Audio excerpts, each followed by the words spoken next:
organisation undoing tax abuse, that's OUTA, has criticised Transport Minister Fikile Mbalula's latest comments about the poor state of the country's roads. Mbalula reportedly told a parliamentary committee this week that money that could be spent on infrastructure is servicing debt from the failed Gauteng Etolls project. OUTA says South Africa is road shedding and blames the poor state of the roads on a lack of leadership, transparency and accountability in provincial and local government. For more on this, we're joined tonight by OUTA's Wanye Duvenage. Wayne, a very good evening to you. Welcome to News at Prime. So are we on the verge of a road disaster that is similar to the crisis at Eskom, as has been suggested this week? Yes, we are, and it's getting worse. And the thing about roads, if you don't fix them and maintain them, it becomes goes beyond a point of no return, where you have to remove the surface and start all over again. So rebuilding is a lot more costlier than maintaining, and I'm afraid money that is allocated to provincial and local governments for road infrastructure and building is not finding its way to where it should be, and that which does get there very often is shoddy contractors and workmanship, and you have to redo it again, and we end up paying very often twice to three times the price that we should per kilometre.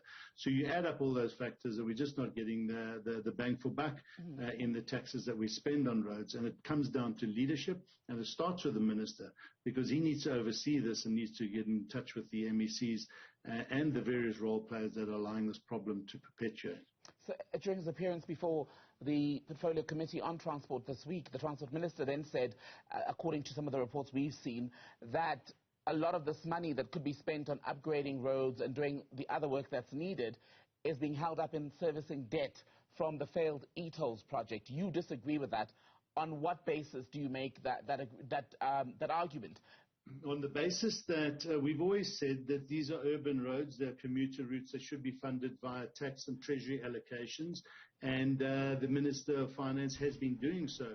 Over the last 6 years, money has been allocated to SANRAL, just under 14 billion rand, by the way, for those e-toll debts. So the money is finding its way to SANRAL, and on top of that, SANRAL has received for the non-tolled roads increases from about just under 6 billion rand in 2010 to now over 17 billion rand per annum. So the funds are there, they're being allocated by Treasury through our taxes, and it's got nothing to do with the fact that that money is now not finding its way to the provinces and the municipalities for the dire situation of their roads. So it's very misleading for him to say that. But what about cases where, in one of the articles I was looking at today, where the Transport Minister said that he's seen a case, for example, in the Eastern Cape, where money is allocated, but no one can seem to trace where it went to ultimately? Yeah, and that happens a lot. So this is just sheer poor leadership, poor accountability, and no transparency. We see this very often where contractors are paid up front, so they'll put in the tenders for these roads and then they disappear. So you cannot allow that to happen. This procurement process, and again, it's bad leadership and it's corruption and maladministration. It sits in the lap of people appointed in positions of power who are just not doing their work.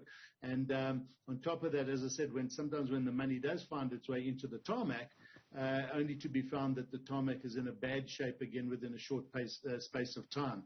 So bad workmanship, allocating funds where they shouldn't be and paying twice the amount, or if at all, paying amounts that don't even get to the tarmac. This sits in the hands of government, and they've got to be held accountable. It doesn't help to blame the people who default on e-tolls. That's got nothing to do with this problem. What hope is there, Wayne, I wonder, for the accountability that's necessary in such situations if the corrupt contractors, for example, or those who simply don't have the skills and the knowledge to deliver at a satisfactory level, are working in cahoots often, as is being suggested, with people in the departments, in the municipalities?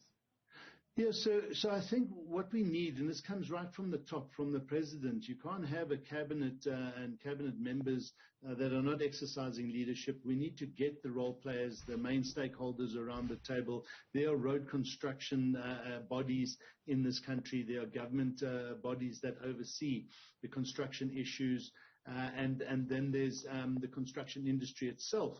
As well as government.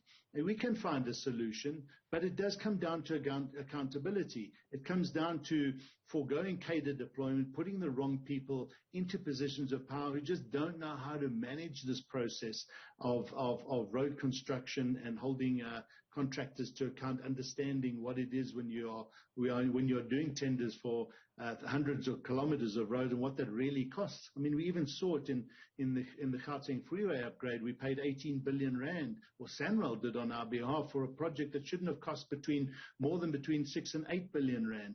This is a dire situation that we've had in this country for a long time. Okay. And it shouldn't be the case. It's a leadership issue. Very quickly, you mentioned Gauteng. There's still no final word from government on what to do with the Etolls question.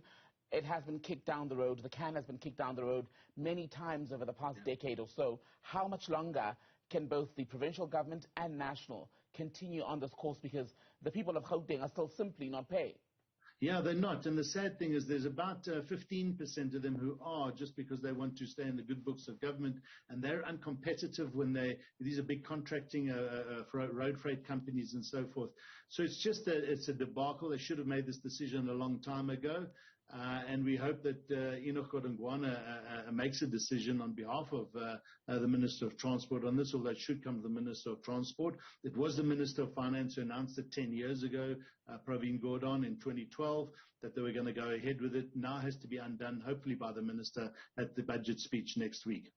Thank you very much for that. Wanye Duvenage from OUTA. Thank you.